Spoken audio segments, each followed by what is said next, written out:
The will she wasn't supposed to have. The champagne cork exploded like a gunshot across the mahogany table. Emma watched the foam cascade over her brother's knuckles, watched him laugh, that booming, careless laugh that had always filled rooms, claimed spaces, swallowed air. Derek tilted the bottle toward their father, who raised his crystal flute with the solemnity of a king bestowing knighthood. "To new beginnings," their father said, his voice rich with satisfaction.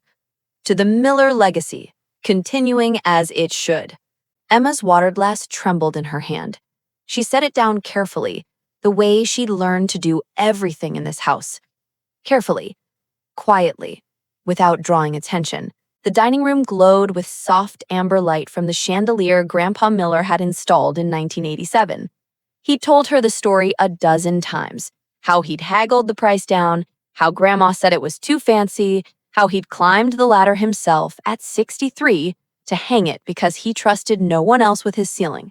That chandelier now illuminated her erasure. Beach, Derek's wife, Brittany, clapped her manicured hands together. She wore white. Of course she wore white. A silk blouse that probably cost more than Emma's monthly rent. Derek stood, and Emma's throat constricted. She studied the grain of the table, the dark whorls in the wood that looked like fingerprints, like evidence. "I just want to say," Derek began, his voice thick with manufactured emotion, "how grateful I am. Dad, you didn't have to do this. Grandpa Joe meant the world to me, and knowing that his life's work, the business, the properties, everything he built, will stay in the family, in the right hands." He paused, letting the implication hang in the air like smoke. "It means everything." Emma's fingernails bit into her palms. The right hands. Not hers, never hers. Their father nodded, his face flushed with pride and 3 glasses of scotch. "Your grandfather would be proud, son.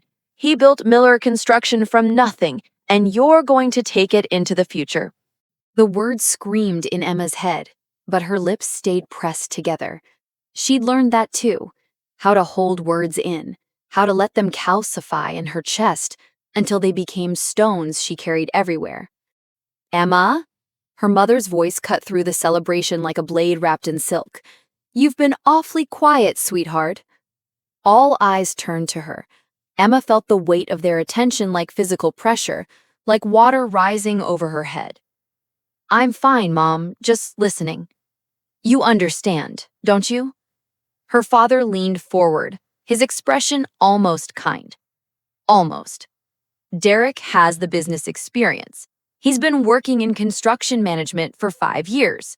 You're a kindergarten teacher. It's not that we don't value what you do, honey, but these are complex assets. Commercial real estate, contracts, liability." "I understand," Emma said. The words tasted like rust. She understood perfectly.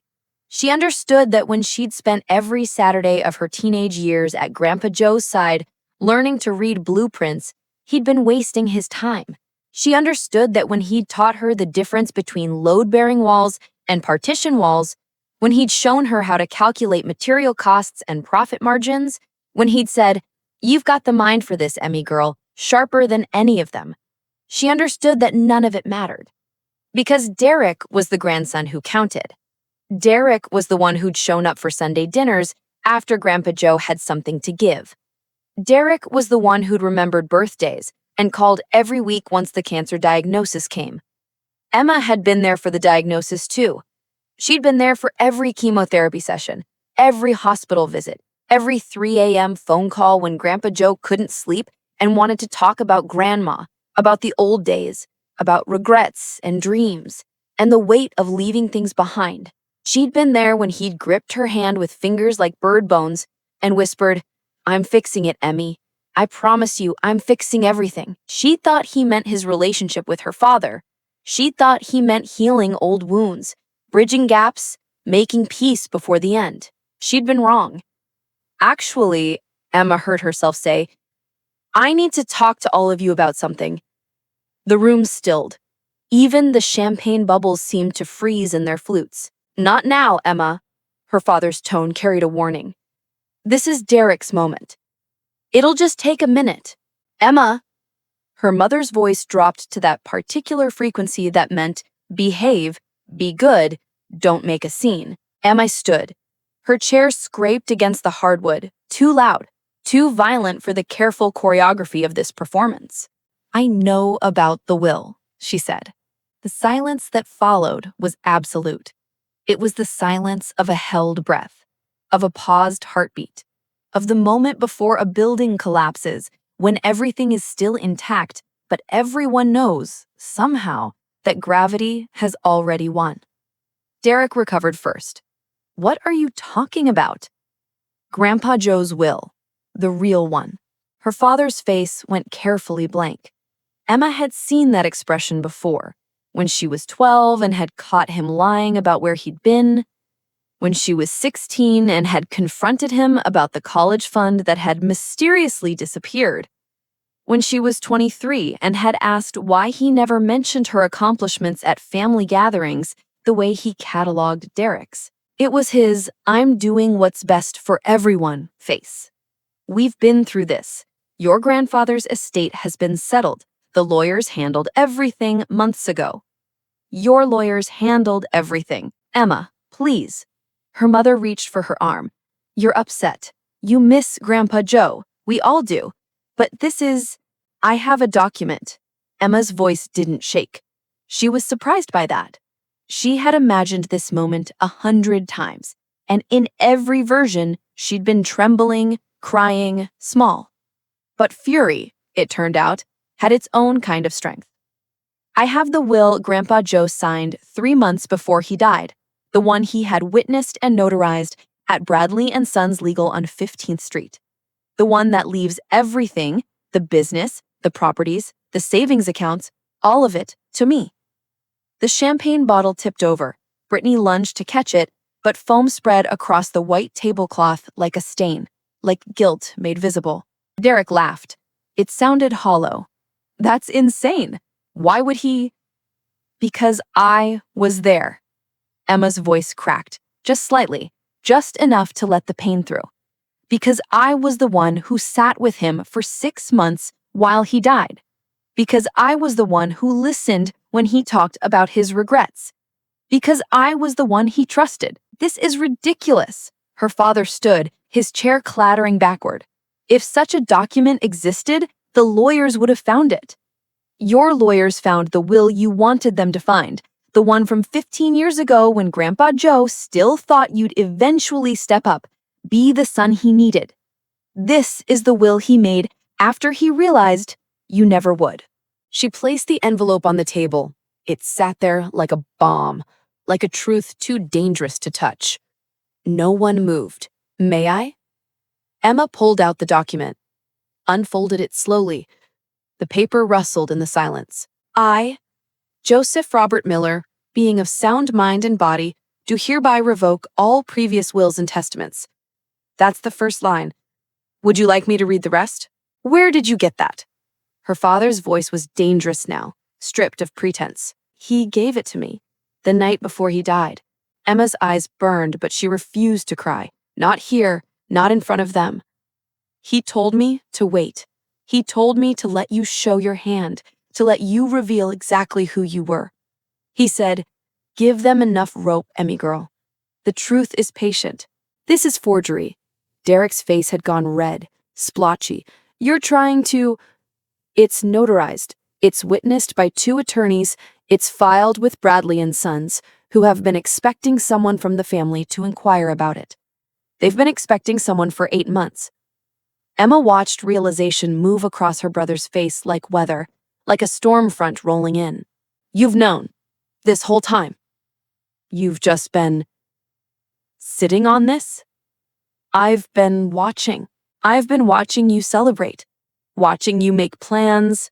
Watching you call your friends and tell them about your inheritance. About the business you're going to revolutionize. About the legacy you're going to build. She turned to her father. I've been watching you finally be proud of your son. The right son, the one who matters. Her mother's face had gone white. Emma, if this is real... It's real, Mom. It's notarized, filed, legal, and ironclad. Grandpa Joe made sure of it. He knew exactly what he was doing. Why? The word burst from her father like an accusation. Why would he do this? Derek is the one with experience. Derek is the one who... Derek showed up for 6 months. I showed up for 30 years. The words hung in the air, simple and devastating. I don't believe you. Derek grabbed the document, his hands shaking. His eyes scanned the pages, moving faster and faster, looking for the flaw, the crack, the escape. Emma watched his face change as he read, watched hope drain away, watched denial give way to understanding, understanding give way to rage. This is bullshit. He threw the papers down. He was senile. He was dying. You manipulated him. I loved him, Emma said simply. That's all I ever did. I loved him. This can't be legal. Her father's lawyer voice emerged, the one he used when he was cornered. There are procedures. The estate has already been distributed. You can't just... Nothing has been distributed yet, Emma said. The money is still in probate. The business is still in the estate. The properties are still held in the trust. You've been operating on the assumption that Derek would inherit, but legally, nothing has been transferred. She'd done her homework. She'd spent 8 months doing nothing but homework, consulting with attorneys, understanding every clause, every contingency, every possible challenge. Grandpa Joe had prepared the ground, but Emma had fortified it. You're going to take everything? Brittany's voice was shrill. After we've already started making plans? After Derek already signed contracts with... What contracts? Emma's voice sharpened. Derek and Brittany exchanged a look. The kind of look that confirmed Emma's worst suspicions. You've been spending it already, haven't you? We made investments. Derek's jaw clenched. Smart investments, using the business as collateral. You used Grandpa's business as collateral for investments? Emma asked. Before the estate was even settled? We were assured it was just a formality. By who? By Dad's lawyers who never bothered to check if there was an updated will? Emma turned to her father. Did you know about this? His silence was answer enough. Jesus Christ. Emma sat down, her legs suddenly weak. You've been gutting the business for parts. That's what this celebration is about. Not new beginnings, liquidation. It's smart business. Derek's voice turned defensive. The construction market is changing. We need to pivot to modernize. Grandpa's business has been profitable for 43 years. It's outdated. The margins are razor thin. With the right investments, we could double. You don't care about the business. You care about the money. You're going to strip it, sell it, cash out. Emma looked at her father. And you're letting him. Sometimes progress requires difficult decisions, his father said stiffly. Emma laughed. It came out harsh, bitter. Progress. Is that what you're calling it? Grandpa Joe spent 4 decades building something that mattered. He employed people. He built homes. He built communities. And you're going to turn it into what? Investment portfolios? Cryptocurrency? Some bullshit tech startup? You don't understand business, Derek snapped. I understand what matters. Emma stood again. She was done sitting, done being small.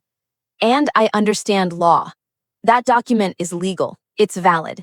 And as of right now, I'm the legal owner of everything Joseph Robert Miller left behind. Recognition. The silence that followed was different from before. This wasn't the silence of shock. This was the silence of recalculation, of watching foundations crack, of futures dissolving. Her mother spoke first, her voice careful. Emma, honey, let's think about this. The family, what family? The family that forgot my birthday 3 years running? The family that didn't come to my college graduation because Derek had a football game? The family that still, at 32 years old, introduces me as our daughter, the teacher, gets an apology? That's not fair. Her mother's eyes were wet now. You're right, it's not fair. None of this is fair. It wasn't fair when Grandpa Joe worked himself sick to build something meaningful and his own son couldn't be bothered to learn the business. It wasn't fair when I spent my weekends learning everything Grandpa Joe could teach me, and Dad told me I was wasting my time because girls don't run construction companies. It wasn't fair when Derek got a trust fund for college and I got student loans. It wasn't fair when—" Her voice broke. She stopped, breathed, collected herself. It wasn't fair when Grandpa Joe was dying and he held my hand and said, "I'm sorry, Emmy. I'm sorry I let your father make you invisible. I'm sorry I didn't protect you better. I'm fixing it now, but I'm sorry it took me so long." Her mother was crying now. Silent tears tracked mascara down her cheeks. He knew. He knew exactly what you'd do. He knew Dad would hand everything to Derek. He knew Derek would waste it. He knew that none of you would even think to ask me what I wanted, what I deserved, what I'd earned. So what now? Her father's voice was cold. You're going to take everything? Destroy your brother's future out of spite? I'm going to do what Grandpa Joe wanted. I'm going to run the business. I'm going to honor what he built. I'm going to take care of the 43 employees who depend on Miller Construction for their livelihoods. I'm going to continue his legacy, the actual legacy, not the cashed-out, liquidated version Derek was planning. You don't have the experience. I have a degree in business management, Emma said. I have 15 years of teaching experience, which means I know how to manage people, solve problems, and think strategically. And I have something else. I give a damn. I actually care about what Grandpa Joe built. Derek slammed his fist on the table. This is insane. You can't just swoop in and— I'm not swooping in. I was always here. You just didn't notice. We'll contest it, her father said. A will made on a deathbed when he was on morphine? He made it 3 months before he died, when he was lucid and alert. The medical records prove it. The witnesses will testify to it. You can contest it if you want, but you'll lose, and you'll spend whatever money you have left on lawyers who will tell you exactly what I'm telling you now. It's ironclad. Emma gathered the papers, slid them back into the envelope. Her hands weren't shaking anymore. She felt hollow, exhausted, but also something else. Something that might have been relief. I'll have my attorney contact you tomorrow with next steps, she said. We'll meet to unwind whatever contracts Derek signed, return whatever money was borrowed against the estate.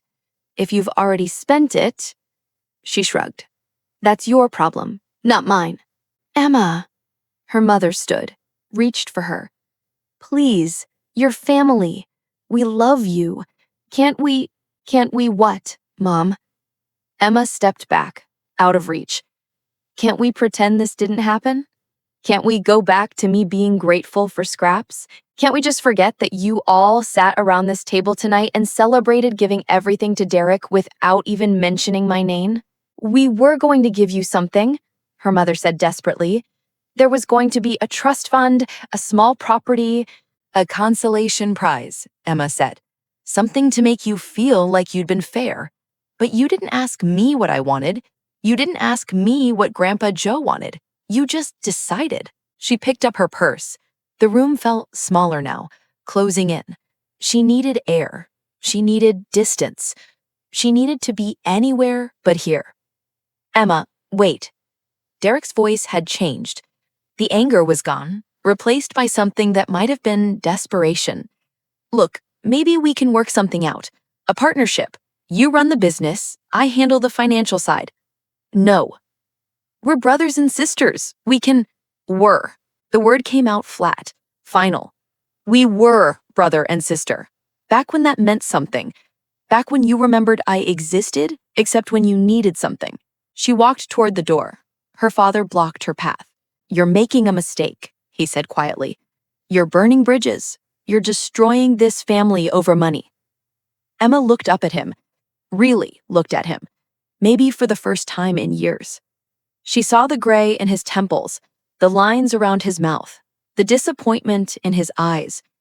Disappointment that she wasn't being good, being quiet, being grateful for nothing. I'm not destroying the family. I'm just finally admitting it was already destroyed. You did that. Not me. She stepped around him. No one tried to stop her again. The front door of her childhood home closed behind her with a soft click. The porch light cast long shadows across the driveway. Emma stood there for a moment, breathing in the October air, watching her breath fog in the cold. Her phone was already buzzing, text messages coming in rapid fire. Mom, please come back. We can talk about this. Derek, this is fucked up. You know that, right? Dad, call my lawyer tomorrow. We need to discuss this rationally. Emma turned her phone off. She'd learned something important in the last 8 months. Not every message deserved a response. Not every hurt deserved a reaction. Some things you just had to let sit in the silence, let them echo back to the people who created them. She walked to her car, a 10-year-old Honda that needed new brakes and made a weird noise when she turned left. Grandpa Joe had always offered to co-sign for a newer car, but she'd said no, she could manage. She'd been managing for so long, she'd forgotten what it felt like to be helped. But he had helped her. In the end, when it mattered most, he'd helped her. The envelope sat on the passenger seat. Inside it, her future. Inside it, validation. Inside it, proof that she'd been seen, been valued, been loved. Emma started the car. She didn't look back at the house. She didn't need to. She'd spent 32 years looking back, wondering why she wasn't enough, why she didn't measure up, why she couldn't earn the love that came so easily to Derek. She was done looking back. Conclusion. 6 months later, Emma sat in Grandpa Joe's office, her office now, reviewing the quarterly reports. Miller Construction was up 12% from the previous year. They'd completed 3 major projects, hired 6 new employees, and received a commendation from the city for their work on the community center renovation. The office looked mostly the same. Same mahogany desk, same worn leather chair, same photographs on the wall, Grandpa Joe in his hard hat, standing in front of buildings he'd built, surrounded by workers whose names he'd known, whose families he'd asked about, whose lives he'd cared about.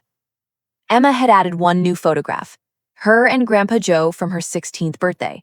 They were at a construction site, both wearing hard hats, both grinning. She was holding a blueprint. He had his arm around her shoulders. "You've got the mind for this, Emmy girl." Her attorney, Rebecca Chen, sat across from her, smiling. The contest was dismissed. Judge ruled the will was clearly valid, executed properly, and reflected the decedent's true wishes. Your father's lawyer didn't even put up much of a fight in the end. I think they realized they didn't have a case. What about the money Derek borrowed? Still in mediation, he claims he acted in good faith based on your father's assurances. The lenders are going after him personally. He might have to declare bankruptcy. Her phone was already buzzing. Text messages coming in rapid fire. Mom, please come back. We can talk about this. Derek, this is fucked up. You know that, right? Dad, call my lawyer tomorrow. We need to discuss this rationally. Emma turned her phone off. She'd learned something important in the last 8 months. Not every message deserved a response. Not every hurt deserved a reaction. Some things you just had to let sit in the silence. Let them echo back to the people who created them. She walked to her car, a 10-year-old Honda that needed new brakes and made a weird noise when she turned left. Grandpa Joe had always offered to co-sign for a newer car, but she'd said no, she could manage. She'd been managing for so long, she'd forgotten what it felt like to be helped. But he had helped her. In the end, when it mattered most, he'd helped her. The envelope sat on the passenger seat. Inside it, her future. Inside it, validation. Inside it, proof that she'd been seen, been valued, been loved. Emma started the car. She didn't look back at the house. She didn't need to. She'd spent 32 years looking back, wondering why she wasn't enough, why she didn't measure up, why she couldn't earn the love that came so easily to Derek. She was done looking back. Conclusion. 6 months later, Emma sat in Grandpa Joe's office, her office now, reviewing the quarterly reports. Miller Construction was up 12% from the previous year. They'd completed 3 major projects, hired 6 new employees, and received a commendation from the city for their work on the community center renovation. The office looked mostly the same. Same mahogany desk, same worn leather chair, same photographs on the wall, Grandpa Joe in his hard hat, standing in front of buildings he'd built, surrounded by workers whose names he'd known, whose families he'd asked about, whose lives he'd cared about. Emma had added one new photograph, her and Grandpa Joe from her 16th birthday. They were at a construction site, both wearing hard hats, both grinning. She was holding a blueprint. He had his arm around her shoulders. "You've got the mind for this, Emmy girl." Her attorney, Rebecca Chen, sat across from her, smiling. "The contest was dismissed," she said. "Judge ruled the will was clearly valid, executed properly, and reflected the decedent's true wishes. Your father's lawyer didn't even put up much of a fight in the end. I think they realized they didn't have a case." "What about the money Derek borrowed?" "Still in mediation. He claims he acted in good faith based on your father's assurances. The lenders are going after him personally. He might have to declare bankruptcy."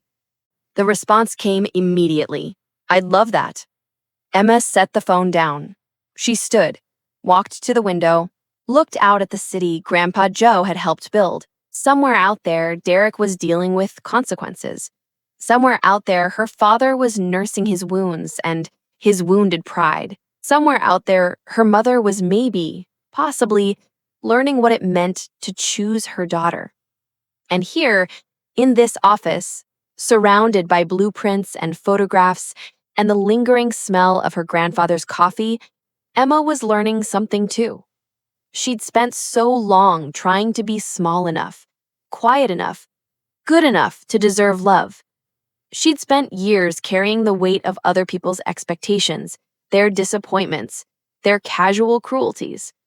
But Grandpa Joe had seen through all of it. He'd seen the girl who asked questions, the teenager who wanted to learn, the woman who showed up, who stayed, who loved without conditions or expectations of return. He'd seen her, and in seeing her, he'd given her permission to see herself. Not as the lesser child, the consolation prize, the daughter who didn't quite measure up, but as exactly who she was, capable, strong, worthy. The inheritance wasn't the money, or the business, or the properties. Those were just things, just paper and wood and legal documents. The real inheritance was simpler and more profound. The knowledge that she'd been enough all along. Emma pulled out the blueprint for the new project, affordable housing development on the east side. It was ambitious, complex, exactly the kind of thing that would make Grandpa Joe proud, the kind of thing that would make her proud. She spread the blueprint across the desk, picked up a pencil, and got to work. Outside, the city hummed with possibility. Inside, surrounded by her grandfather's legacy and her own growing confidence, Emma Miller, kindergarten teacher turned CEO, invisible daughter turned visible woman, built her future one careful line at a time. The champagne had long since dried on that white tablecloth. The celebration had ended in silence and shock. The family had fractured, maybe irreparably. But here, in this office, in this moment, Emma was whole. And that, finally, was enough.